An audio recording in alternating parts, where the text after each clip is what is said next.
প্রথম পবিত্র আল কোরআনের আয়াত অবতীর্ণ হয়েছে কি কি ইকরা, পড়ুন। এখন পড়া তো অনেক রকমের আছে, অনেক রকমের আছে না, পড়া অনেক রকমের আছে না, কি পড়বো? আমাদের মার্কেটে পড়ার শেষ নেই। আল্লাহ সুবহানাহু ওয়া তাআলা তারপরে বলছেন বিইসমি রাব্বিকাল্লাযী খলাক, ওই প্রভুর নামে আপনি পড়ুন যে প্রভু আপনাকে কি সৃষ্টি করেছে। আমাদের সৃষ্টি করেছেন কে? আল্লাহ। তাহলে পড়তে হবে কার নামে? হ্যাঁ, আল্লাহর নামে। পৃথিবীতে যত শিক্ষার ব্যবস্থা রয়েছে আল্লাহর নাম নিয়ে পড়তে হয়, এরকম করে ব্যবস্থা আছে? আছে। এই প্রসঙ্গটা আমি একটু পরে বলছি, আমি শিক্ষার উপরে আগাচ্ছি একটা একটা করে। আচ্ছা, আপনাদের কাছে জানতে চাইছি যে শিক্ষা আর বিদ্যা এই দুটো জিনিস এক না আলাদা? এক। হ্যাঁ, একজন বলছেন এক, উনি যেটা বুঝেছেন সেটা বুঝেছেন। শিক্ষা আলাদা আর বিদ্যা কি আলাদা। বিদ্যা কাকে বলে আর শিক্ষা কাকে বলে, এটা আমি একটু ডিফারেন্স করে আপনাকে বোঝাই, আমি আস্তে আস্তে করে আগাচ্ছি। ওইখানে তোর দাদির কবর, ডালিম গাছের তলে 30 বছর ভিজায় রেখেছি দুই নয়নের জলে। এর নাম বিদ্যা। এর নাম কি? বিদ্যা। কবি যিনি লিখেছেন এটা, উনি ওনার পোতাকে বলতে চাইছেন, ওই দেখ ওটা তোর দাদির কবর, তোর দাদিকে আমি এত ভালোবাসতাম, আজকে 30 বছর ওর প্রেমে পাগল হয়ে আমার চোখ দিয়ে পানি পড়ে পড়ে চোখটা আমার ঘা হয়ে গেল। আচ্ছা, ওর বউ মারা গেছে, এটা আমার ছেলে মুখস্থ করে উপকার কি হবে? কোন উপকার হবে? হ্যাঁ, হবে না। বর্ধমানে একটা কবি ছিলেন কুমুদ রঞ্জন মল্লিক, উনি একটা কবিতা বড় আকারে লিখেছিলেন, প্রায় 30-32 লাইনের। শেষের দিকে উনি বলছেন, অজয়ের ভাঙনেতে করে বাড়ি ভঙ্গ, তবু নীতি নীতি হেরি নব নব রঙ্গ, চাই না এ কুঞ্জে ছেড়ে যেতে মন যে, কোথা পাবো একসাথে এত সাধু সঙ্গ। অজয় নদীর পাড়ে ওনার বাড়ি, নতুন হাট না নতুন গ্রাম বলে একটা জায়গায় ওনার বাড়ি। ওনাকে পল্লী কবি বলা হয়, গ্রাম্য কবি। উনি গ্রামের পরিবেশ পরিস্থিতি নিয়ে তিনি কবিতা লিখতেন। তো তিনি একটা কবিতা উল্লেখ করছেন, অজয়ের ভাঙনেতে করে বাড়ি ভঙ্গ, তবু নীতি নীতি হেরি নব নব রঙ্গ, চাই না এ কুঞ্জে ছেড়ে যেতে মন যে, কোথা পাবো একসাথে এত সাধু সঙ্গ। অজয় নদীর পাড়ে আমার বাড়ি, প্রত্যেক বছরের নদীতে বান এসে আমার বাড়ি ঘর সব ভেঙে যায়, আবার আমি নতুন করে গড়ে তুলি। তারপরেও আমার ইচ্ছা হয় না কলকাতায় গিয়ে ফ্ল্যাট কিনে বসবাস করি। গ্রামের যে কি পরিবেশ, আমি বলছি ওটা আপনার মনের ইচ্ছা, ওটা আপনার মনের ইচ্ছা, ওটা আমার বেটা মুখস্থ করে উপকার কি হবে? কোন উপকার আছে? কোন উপকার নেই ওতে। এর নাম কি? বিদ্যা। বিদ্যা হচ্ছে সেটা যেটা মানুষ তার ব্রেনের ভিতরে ঢোকায়, তার মগজে ঢোকায়, কিন্তু তাতে তার কোনো উপকার হয় না। এর নাম কি? বিদ্যা। ওই জন্য সারা পৃথিবীর যত মানুষ রয়েছে, আমরা অনেক মানুষের নামের আগে কয়েকটি সার্টিফিকেট নিজেরা দিই, খুব বিদ্যান বলি না, লোকটা খুব বিদ্যান, খুব পণ্ডিত বলি না, বলি লোকটা খুব বিদ্যান, এটা আপনি চোখ বন্ধ করে বলতে পারেন, কোনো সমস্যা নেই। কিন্তু কোন লোকের আগে আপনি সহজে বলবেন না লোকটা খুব শিক্ষিত, এটা সহজে বলা যাবে না, কারণ বিদ্যা আলাদা, শিক্ষা আলাদা।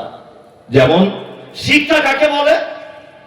শিক্ষা হচ্ছে সেটা যেটা আপনি অধ্যয়ন করার পরে আপনার চোখের দৃষ্টি পরিবর্তন হবে, যেটা আপনি অধ্যয়ন করার পরে আপনার মুখের রুচির পরিবর্তন হবে, যেটা অধ্যয়ন করার পরে আপনার পোশাকের রঙের পরিবর্তন আসবে, যেটা অধ্যয়ন করার পরে আপনার বন্ধুর পরিবর্তন হবে। এটার নাম কি? হ্যাঁ, কি? শিক্ষা। কি বললাম বুঝলেন? এটার নাম শিক্ষা। দেখবেন হেডমাস্টার, আইপিএস অফিসার, বিডিও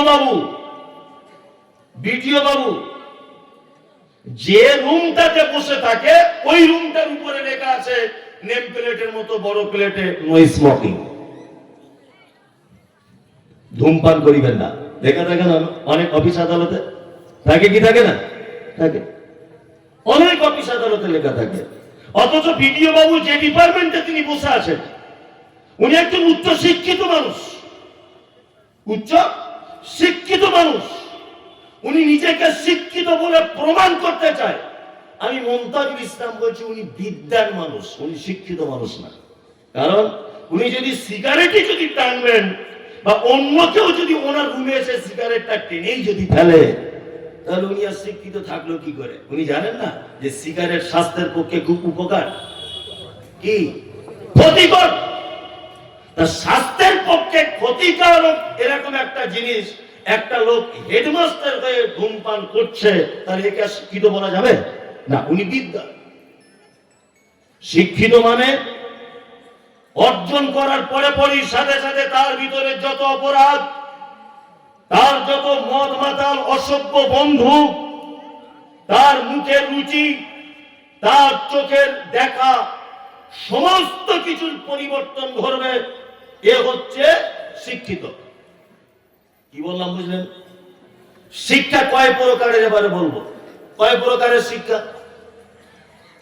মূলত দুই প্রকারের, অনেক প্রকার আছে, মূলত দুই প্রকারের। এক দ্বীনি শিক্ষা, আর একটা কোনটা? দুনিয়াবী শিক্ষা, তাই না? এইবার আমরা বলি, আমরা কোনটাকে নিয়ে ব্যতিব্যস্ত? দুনিয়াবী, তাই না? আমরা মানুষ খুব চালাক, খুব চালাক না? খুব চালাক। কত চালাক দেখবেন, নিজের ছেলেকে পড়িয়েছে আল-আমিন মিশনে। কি বললাম বুঝলেন? নিজের ছেলে পড়ায় আল-আমিন মিশনে, নিজের ছেলেকে পড়ায় আল হেলাল মিশনে। আর বাপ মারা গেছে, মাদ্রাসায় গরিবের ছেলে বাড়িতে ডেকে এনে 200 টাকা দিয়ে বলে, আমার বাপের নামে 4 বার কোরআন খতম করে দাও, বাপ যেন জান্নাতে ঢুকে যায়। ফেরেশতারা এত বোকা? আল্লাহ এত সহজে তোমাকে জান্নাতে দিয়ে দেবে তোমার বাপকে? নিজের বেটাকে দামি স্কুলে পড়ায়, মাদ্রাসায় পড়ায় না, 200 টাকা দিয়ে অন্যজনের বেটাকে তুলে এনে খতম দিয়ে বলছে আমার বাপ স্বর্গে চলে যাবে। এগুলো কি বোকা লোকের পরিচয় নয়? হ্যাঁ, বোকা লোকের পরিচয়, বোকা লোকের পরিচয়। আমরা চালাক, খুব চালাক। চলুন এবার আপনাদেরকে খুব গল্প আকারে আমি বোঝানোর চেষ্টা করছি। এক, শিক্ষা আমরা দুটো পাঠ জেনে নিলাম। এক, আখিরাতের প্রতি অর্থাৎ দ্বীনি শিক্ষা, আর দুনিয়ার প্রতি একটি, তার নাম দুনিয়াবী শিক্ষা। মুহাম্মদ সাল্লাল্লাহু আলাইহি ওয়াসাল্লামের ভাষা কি? মুহাম্মদ সাল্লাল্লাহু আলাইহি ওয়াসাল্লাম ভাষা হচ্ছে তালাবুল ইলমি ফারিজাতুন আলা কুল্লি মুসলিম। প্রতিটা মুসলিম নর নারীর উপরে দ্বীনের শিক্ষা অর্জন করা কি বাধ্যতামূলক। কি বাধ্যতামূলক, ফরজ, তাই তো? এইবার আপনাদেরকে একটা কথা বলি, ফরজ বলতে কি এইরকম যে মাদ্রাসায় পড়তে হবে, 15 বছর মাথায় পাগড়ি বাঁধতে হবে, তারপর ফরজ আদায় হবে, এইটা না। ফরজ বলতে কি, ইসলামের বেসিক জ্ঞানগুলো আপনার ভিতরে চলে আসবে। তাওহীদ কাকে বলে, শিরক কাকে বলে, আল্লাহ সুবহানাহু ওয়া তাআলার প্রতি আপনার কি হক রয়েছে, স্বামী স্ত্রীর কেমন সম্পর্ক গঠন হওয়া দরকার, পিতামাতার সঙ্গে সন্তানের ব্যবহারটা কেমন হওয়া দরকার, এই মূল বিষয়গুলো একটা মুসলিমের উপরে জানা কি বাধ্যতামূলক, তাই না? আমরা কি করছি? আল্লাহু আকবার। আপনার ছেলে শুনছি নাকি দামি স্কুলে পড়ে, পড়ুক, আমাদের কোনো আপত্তি নেই, কোনো আপত্তি নেই। তবে আপনার ছেলে যে ভিতরে ভিতরে কবে ঈমান চলে গেছে আপনার মনে হয় বুঝে আসেনি, এসছে না? ইসলামিক শিক্ষা ফরজ কেন, তার একটা বাস্তব চিত্র আপনাদের সামনে আমি তুলে ধরছি।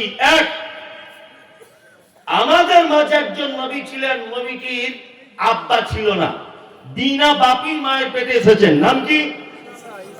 ঈসা আলাইহিস সালাম। আচ্ছা, ঈসা আলাইহিস সালামকে স্কুলের বইয়ে কি বলে ডাকা হয়? যিশু। আপনারা তো ভালোই জানেন। আর ওনার মাকে কি বলে ডাকা হয়? মেরি। আর কোরআন ওনার মায়ের নাম কি বলছে? মারিয়াম। আচ্ছা বলুন, কোরআন বলছে মারিয়াম, আমরা আপনার বেটা স্কুলে পড়ছে মেরি, কোরআন বলছে ওর নাম যিশু, এই আপনার ঈসা, আর স্কুলে পড়ছে ওর নাম যিশু, তাই তো?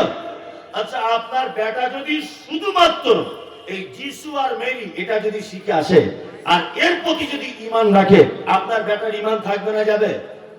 হ্যাঁ, যাবে।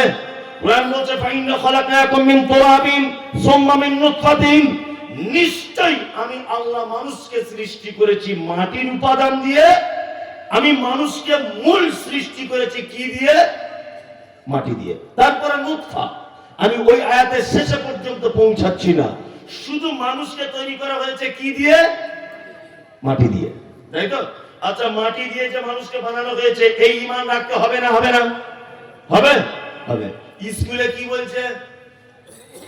চার্লস ডারউইনের থিওরি, বানর থেকে মানুষ হয়েছে, বলছে না? এগুলো আমি মাঝে সাথে হাসি পাই, শিক্ষিত মানুষরা আছে, মাঝে সাথে অবাক হই, এগুলো হয় কি করে? এগুলো পড়ায় কি করে? বইয়ের পাতাতে আজও আছে কি করে? ওই জন্য দেখবেন ডাক্তার বাবু যে চেম্বারে বসেন, ওই চেম্বারে একটা ক্যালেন্ডার রাখা আছে 2024-এর।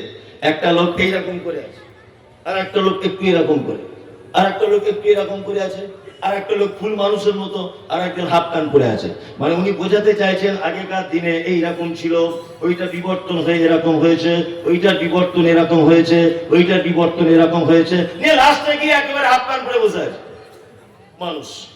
এটা বোঝানো কি বোঝাতো না? ক্যালেন্ডার এরকম ক্যালেন্ডার দেখা যায় না?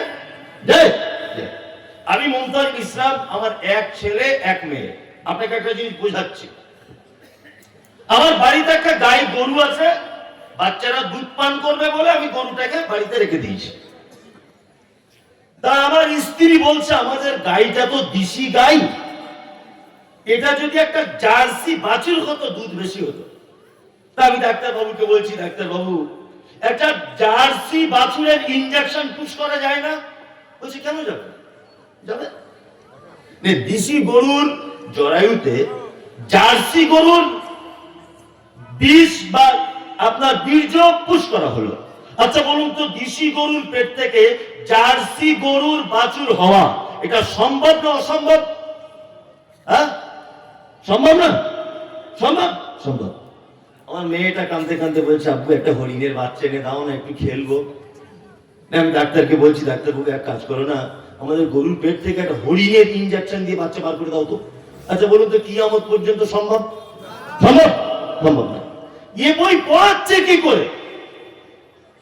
বানর একটা আলাদা প্রাণী, সেই প্রাণী থেকে বিবর্তন হতে হতে হতে হতে যদি মানুষ রূপে ধারণ করে, তা চার্লস ডারউইনের থিওরি প্রকাশ হওয়ার পর থেকে আজ পর্যন্ত পেপারপত্র, পত্রিকা, মিডিয়ায় কোন মাধ্যমে আপনি দেখেছেন যে সুন্দরবনে কিছু মানুষ খুঁজে পাওয়া গেছে? সুন্দরবনের বানরগুলো কিছু মানুষ হয়েছে দেখতে পেয়েছেন? হ্যাঁ, আপনারা দেখতে পান না পাড়া গ্রামে বানর খেলা হয়? হ্যাঁ, যে লোকটা বানরটা খেলা দেখাচ্ছে 15 বছর থেকে খেলা দেখাচ্ছে, আজ ওই বানর আর ওই লোকটার বয়স প্রায় 80 বছর। 80 বছর আবার বানরটা কোনোদিন মানুষ হয়ে গেল না? হ্যাঁ, ভুল তথ্য। কি বললাম বুঝলেন? কিন্তু ভুল হলেও কিছু করার নেই, আমাদেরকে শিখতে হবে স্কুলের সিলেবাস যদিও, তাই না? যাই হোক, আমি ওই প্রসঙ্গে যাচ্ছি না।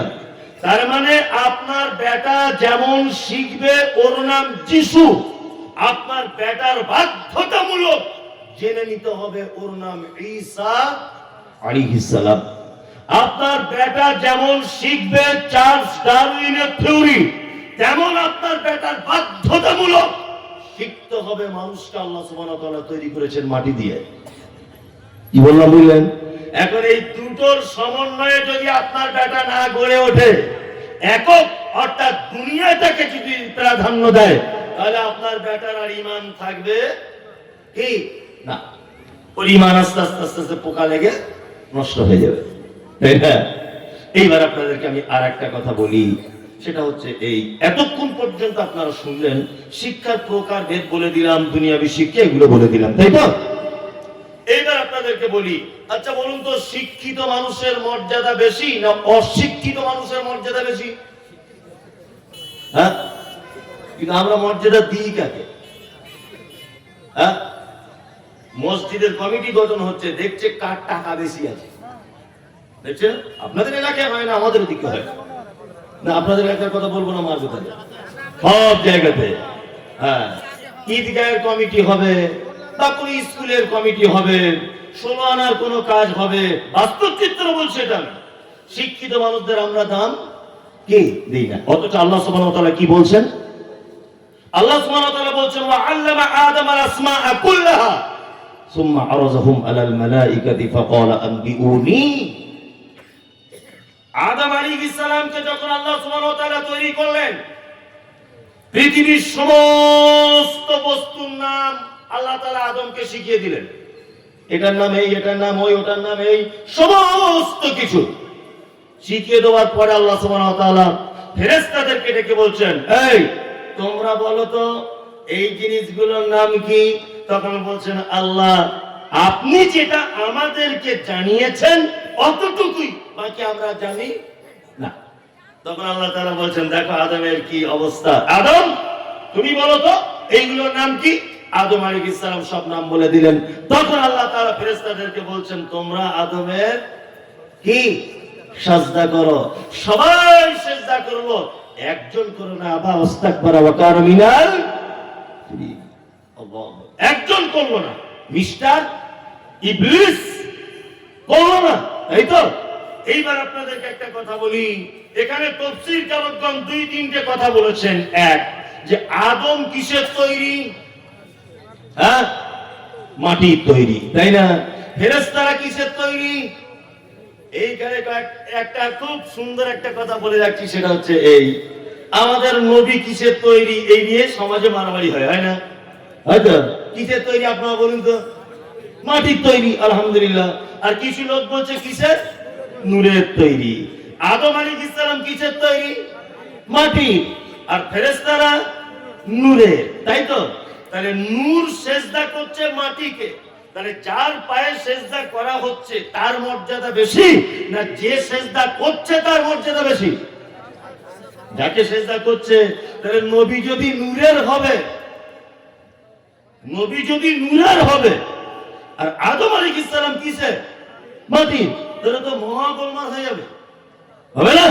হবে, মহা গোলমাল। এই কথাটা মাঝখান থেকে একটু বলে দিলাম। আল্লাহ সুবহানাহু ওয়া তাআলা মূলত আদমকে সিজদা করার 2-3টে উদ্দেশ্য মুফাসসিরিনগণ বলছেন। তার এক, যে ফেরেশতারা আমার হুকুম ঠিকঠাক মান্যতা দিচ্ছে কিনা। 2, এই মুহূর্তের জন্য ফেরেশতাদের থেকে জ্ঞানীকে আদম আলাইহিস সালাম। তাহলে আল্লাহ সুবহানাহু ওয়া তাআলা পৃথিবীর সূচনা থেকে এই পর্যন্ত জ্ঞানীদের মর্যাদা দিয়েছেন, তাই না? এইবার আপনাদেরকে একটা কথা বলি, আল্লাহ মর্যাদা দিলেন, মুহাম্মদ সাল্লাল্লাহু আলাইহি ওয়াসাল্লাম জ্ঞানীদের কেমন মর্যাদা দিয়েছেন? শিক্ষিত মানুষদের এটা জেনে রাখতে হবে কি হবে না? হবে। আচ্ছা, বাড়িতে আমরা কুকুর বাড়িতে রাখি, কিছু কিছু মানুষ আছে না বাড়িতে কুকুর রাখে না? রাখে, অনেক মানুষ রাখে। অথচ এটা সহিহ হাদিস থেকে প্রমাণ যে কোন মানুষ যদি ইচ্ছাকৃত বাড়িতে যদি কুকুর যদি পালে, তাহলে তার আমলনামা থেকে প্রত্যেক দিন 2 কেরাত সমপরিমাণ নেকি মাইনাস করে দেওয়া হবে। বাড়িতে ঢং করে কুকুর রাখা যাবে কি না? এইবার আপনাদেরকে একটা কথা বলি, কেউ যদি তার ধানের মানে কি বলে ওটা, গাদা, ধান জড়ো করে রাখে, ওটা কি বলে? ধানের গাদা, আপনার ছাগলের পাল, পোল্ট্রির ফার্ম, এইরকম আপনার প্রয়োজনীয় জিনিসপত্র যদি আগলে রাখার জন্য, চৌকি দেওয়ার জন্য কেউ যদি কুকুর লালন পালন করে, তাহলে ইসলাম তাকে পালন করার পারমিশন দিয়েছে। কোন কুকুরের পারমিশন আছে? যে কুকুর ঘরের মুরগি বুঝে, পরের মুরগি বুঝে, নিজের লোক দেখলে ডাকে না, পরের লোক দেখলে হু হু করে এরকম করে, মানে খেয়ে নিতে যাবে, এরকম একটা ব্যাপার, তাই না? এক কথায়, যে ঘরের লোক বুঝে পরের লোক বুঝে, ঘরের মুরগি বুঝে পরের মুরগি বুঝে, এইরকম প্রশিক্ষণ প্রাপ্ত কুকুর ইসলাম আপনাকে কাজের জন্য ব্যবহার করার পারমিশন দিয়েছে। তার মানে মুহাম্মদ সাল্লাল্লাহু আলাইহি ওয়াসাল্লাম শুধু শিক্ষিত মানুষের মর্যাদা দিয়েছেন তা নয়, শিক্ষিত এবং জানকারী কুকুরের পর্যন্ত মর্যাদা দিয়েছেন। কি বলছি বুঝতে পারছেন? হ্যাঁ, কুকুরের পর্যন্ত মর্যাদা আছে যদি সে ঘরের মুরগি আর পরের মুরগি এটা বোঝার তার জ্ঞান থাকে। এইবার আপনাদেরকে একটা কথা বলি, আমরা শিক্ষিত মানুষদের মর্যাদা কি দিই না। সারা দেশব্যাপী নয়, সারা পৃথিবীতে যত বিপর্যয়, সমস্ত বিপর্যয়ের মূল কারণ শিক্ষিত মানুষদেরকে আমরা প্রাধান্য দিতে পারি কি নেই। আমাদের মর্যাদা কেমন, একটা বাস্তব চিত্র তুলে ধরি। আমি মমতাজুল ইসলাম আপনাদের গ্রামে ভোটে দাঁড়িয়েছি, কি বললাম বুঝলেন? আমি নির্দলে দাঁড়িয়েছি, আমি নির্দলে না, আমি দাঁড়িয়েছি বর্তমান যে পার্টিটা চলছে এই পার্টিতে। আর সভাপতি সাহেব উচ্চ শিক্ষিত মানুষ, উনি দাঁড়িয়েছেন নির্দলে। আর আমি একেবারে মূর্খ লোক, কিছু বুঝি না, আমি দাঁড়িয়েছি বর্তমানে যে পার্টি চলছে এতে, আর উনি দাঁড়িয়েছেন কিসে? নির্দলে, তাই তো? আচ্ছা বলুন তো, কালকে রেজাল্ট আউট হবে, ভোটে জিতবে কে? আমি জিতবো না, আমি রানিং পার্টিতে দাঁড়িয়েছি। উনি অথচ এমবিবিএস ডক্টর, উনি মানে কি বলবো একজন হাই এডুকেটেড মানুষ, উনি নির্দলে দাঁড়িয়েছিলেন, ওই জন্য জিততে পারবে না। আমাকে জিতিয়ে দিল, আমি দিল্লির পার্লামেন্টে চলে গেলাম কোনো কারণে। পার্লামেন্টে চলে যাওয়ার পরে পার্লামেন্টে বিল পাস হচ্ছে কি না, থানার পাড়ার যে কটা মসজিদ আছে সব ভেঙে দিতে হবে, সব এমএলএ আর এমপিরা সই করো। আমি যে ইংরেজি পড়তে জানি না, মূর্খ না, আমি সই করে দিয়েছি তলায়। আনন্দবাজার পত্রিকা বার হয়েছে, কে কে সই করেছে দেখি। থানার পাড়ার কে? মমতাজুল ইসলাম, তো এটা আমাদের এমএলএ, আমাদের এমপি। ও মসজিদ ভাঙার ব্যাপারে সই করেছে। মারকে ধরকে, এই রাস্তা অবরোধ কর, এই ওর বাড়ি ভাঙচুর কর। এসব করবে কি করবে না? দোষ আমার নয়, আপনি হচ্ছেন সব থেকে বড় গাধা। আপনি আমার মতো বড় গাধাকে ওখানে পৌঁছালেন কেন? হ্যাঁ, দোষ আমার না, দোষ আপনার। হ্যাঁ, দোষ আপনার। আপনি তো জানেন আমি একজন অশিক্ষিত গণ্ড মূর্খ, আপনি আমার মতো অযোগ্য লোককে পার্লামেন্ট পর্যন্ত পৌঁছালেন কেন? অথচ উনি একজন শিক্ষিত মানুষ, আপনি ওনাকে অপমান করলেন কেন? আপনি ওই পর্যন্ত পৌঁছালেন না। আমার মতো একজন গণ্ড মূর্খকে আপনি যদি পার্লামেন্টে পাঠান, আমার দ্বারাতে দেশের কোন উপকার হবে এটা ভাবা যায়? ভাবা যায়? যায় না। সারা দেশের কথা যদি আপনি মানে পর্যবেক্ষণ করেন, তাহলে দেখতে পাওয়া যাবে একটা উচ্চ শিক্ষিত মানুষদের হাতে কোনো দায়িত্ব নেই। দেখুন আপনি সারা দেশের দিকে তাকিয়ে, এমনি এক দেশটা রসাতলে চলে যাচ্ছে। উচ্চ শিক্ষিত মানুষদেরকে সব জায়গা থেকে সেটা একদম পরিষ্কার করে দেওয়া হচ্ছে, বলছে তোমরা বাড়িতে বসে থাকো, মারামারি করতে পারবে না, তোমরা ফলতে এসো না। এই তো অবস্থা, অবস্থা না? আমরা শিক্ষিত মানুষদের মর্যাদা দিতে পারি নি। শিক্ষিত মানুষদের মর্যাদা দিয়ে শিখুন। এবার আপনাদেরকে আর একটা কথা বলি, এখন সবই তো হলো, শিক্ষার প্রকার ভেদ বুঝলাম, শিক্ষিত কাকে বলে বুঝলাম, বিদ্যান কাকে বলে জানলাম, তাই না? এবার চলুন একবার দেখে আসি আল্লাহর নিকটে শিক্ষিত কে। এটা জানা লাগবে কি লাগবে না? লাগবে। এবার আল্লাহ তাআলা বলছেন, কুল, নবী আপনি বলুন, হাল ইয়াস্তাবিল্লাযীনা ইয়া'লামুনা ওয়াল্লাযীনা লা ইয়া'লামুন। নবী আপনি বলুন, যারা জানে আর যারা জানে না এরা কি সমান? সমান? সমান নয়। এক কথাতে অত্র আয়াত থেকে বোঝাতে চাওয়া হচ্ছে যে যাদের ভিতরে দ্বীনের জ্ঞান আছে আর যাদের ভিতরে দ্বীনের জ্ঞান নেই এরা কি সমান? না। আল্লাহ সুবহানাহু ওয়া তাআলা অন্যত্রে বলছেন, কুল, নবী আপনি বলুন, হাল ইয়াস্তাবিল আ'মা ওয়াল বসীর ওয়াল যুলুমাতি ওয়ান নূর। একজন চক্ষু বিশিষ্ট লোক আর একজন চক্ষুহীন লোক, আচ্ছা এরা দুজন কি সমান? একজন অন্ধ, চোখে দেখতে পায় না, আর একজন চোখে দেখতে পায়, এরা দুজন কি সমান? কখনো সমান হতে পারে না। আল্লাহ সুবহানাহু ওয়া তাআলা তিনি এই কথা বলছেন, কুল, নবী আপনি বলুন, হাল ইয়াস্তাবিল আ'মা ওয়াল বসীর ওয়াল যুলুমাতি ওয়ান নূর। যারা দেখতে পায় আর যারা দেখতে পায় না, চক্ষু বিশিষ্ট আর চক্ষুহীন, এরা দুজন কখনো সমান হতে পারে না। এখানে চক্ষুহীন আর দৃষ্টিহীন আর দৃষ্টি সহ কাদেরকে বোঝানো চাওয়া হচ্ছে? সেটা হচ্ছে এই যাদের ভিতরে দ্বীনের জ্ঞান নেই, যাদের ভিতরে কোরআনের জ্ঞান নেই, রবের পরিচয়ের জ্ঞান যাদের ভিতরে নেই, তারা কি কি অন্ধ। অন্ধ না? সারা পশ্চিম বাংলায় অনেক মাদ্রাসা আছে, আছে না? আছে।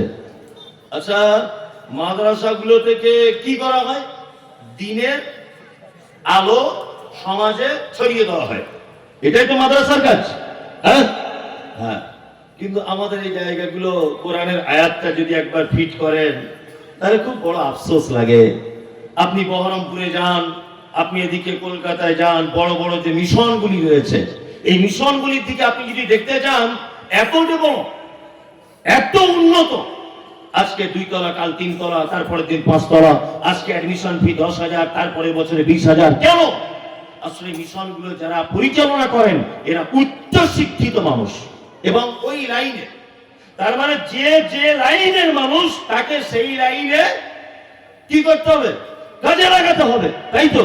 আপনি সারা বাংলার মাদ্রাসাগুলোর দিকে দেখুন, আমাদের মাদ্রাসাগুলো পরিচালনা করছেন সাধারণ মানুষরা, আলেমদেরকে মাদ্রাসায় কোনো পাত্তা দেওয়া হয় না। আপনি একটা মাদ্রাসা বাংলাতে আপনি দেখান যে মাদ্রাসাগুলির সভাপতি বা যে মাদ্রাসার কেশিয়ার, যে মাদ্রাসার সেক্রেটারি একজন যোগ্য আলেম, একজন শাইখুল হাদিস, উচ্চ জ্ঞান সম্পন্ন মানুষ আপনি দেখতে পাবেন না। হ্যাঁ, উচ্চ জ্ঞানী মানুষ আছেন, শিক্ষিত মানুষ আছেন, তবে তুমি ওই লাইনের লোক নয়। কি বলছি বুঝতে পারছেন না? আল্লাহর ভাষা যারা কোরআন জানে না তারা কি হ্যাঁ অন্ধ? আমি মুমতাজুল ইসলাম চোখে দেখতে পাই না, আমার হাতে একটা 5 ব্যাটারি লাইট দেওয়া হলো, দিয়ে যদি বলা হয় যে এই লোকটাকে একটু মেন রাস্তা পর্যন্ত তুলে দিয়ে এসো তো ভাই, আচ্ছা বলুন তো, আমি অন্ধ, আমার হাতে লাইট দিলে কোনো কাজ হবে?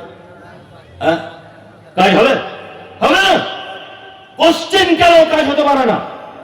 মাদ্রাসা থেকে দিনের আলো জ্বলবে, কোনায় কোনায় দিনের আলো প্রচার হবে, যেখানে দিনের আলো যেখান থেকে বার হবে সেইটা যদি আলোওয়ালা লোককে, চোখওয়ালা লোককে যদি না দেওয়া হয়, সেখান থেকে আর আলো আশা করা যায় না, তথ্যই যায়।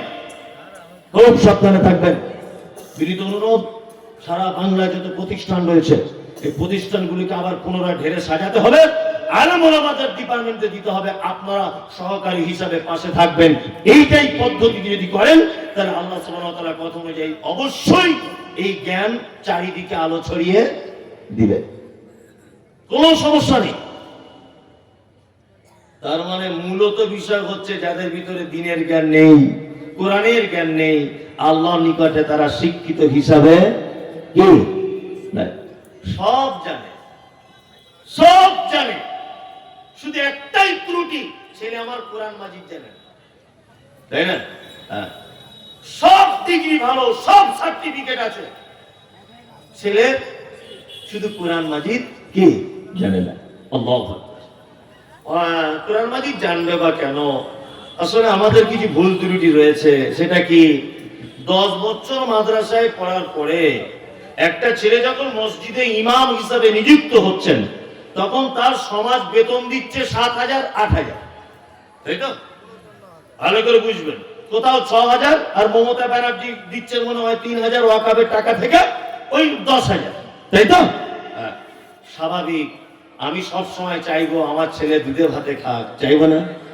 সব সময় চাইবো কি চাইবো না? আমার ছেলে R15 গাড়ি চেপে ঘুরুক, আমার ছেলে BMW কিনুক, এটা আমি চাইবো কি চাইবো না? তাই একটা বাপ যদি দেখে যে একটা মসজিদের ইমামের বেতন 7,000 বা 8,000, তাহলে বলুন এই বাপ স্বতঃস্ফূর্ত ভাবে সে তার বাচ্চাকে মাদ্রাসায় দিতে চাইবে? চাইবে না। ওর বাপ সবসময় চাইবে 2 কাঠা জমি বিক্রি হলেও বড় একটা মিশনে ভর্তি করি, ছেলে যদি ডাক্তার হয় অন্তত সারাদিনে 10টা রুগী দেখলে অন্তত 2,000 করে ফি হলে 20,000 টাকা হয়ে যাবে। ভাবছে কি ভাবছে না? ভাবুন, ভাবুন, কোনো সমস্যা নেই। তবে কিয়ামতের মাঠের অবস্থাটা আপনার বলি, একদম গল্পর আকারে বলছি যাতে আপনার বুঝতে সুবিধা হয়। কিয়ামতের মাঠে আল্লাহ সুবহানাহু ওয়া তাআলা একজন কোরআনের হাফেজকে ডাকবেন, এই তুমি এসো, একজন আলেমকে ডাকবেন, তুমি এসো, একটা কোরআন তেলাওয়াত করো তো। কোরআন তেলাওয়াত করো, ও তেলাওয়াত করবে আলহামদুলিল্লাহি রাব্বিল আলামিন, তেলাওয়াত করো। তুমি এক কাজ করো, তুমি মর্যাদার একটা স্থানে পৌঁছে যাও, অর্থাৎ জান্নাতের একতলার উপর উঠে যাও। তার আয়াত যেখানে শেষ হবে সেখানে তার কি থাকার জায়গা হবে। আচ্ছা, সারা পৃথিবীর এই মুহূর্তে সব থেকে বড় উচ্চ বিল্ডিং এর নাম কি? বুরুজ খলিফা, তাই না? কত 200-300 তলা, 500 তলা হবে, 2000 তলা হবে, হবে না? 5000 হবে না, তাই না? ওই বিল্ডিং আমার আপনার মতো চাষিবাসী মানুষ ওঠার চান্স পাবে না। তো ধারে পাশে গেলেই তো আপনাকে মেরে ঠাং ভেঙে দেবে। আমার আপনার মতো লোক ওখানে যাবে কারা? কোটিপতি মানুষ, শিল্পপতি মানুষ, তারা যাবে বিভিন্ন কাজে, বিভিন্ন দরকারে। আমার আপনার মতো চাষিবাসী মানুষের কোনো কি আত্মা নেই, আছে? এইবার আপনাদেরকে বলি, আল্লাহু আকবার, এই বাস্তব চিত্রগুলো কে বলবে?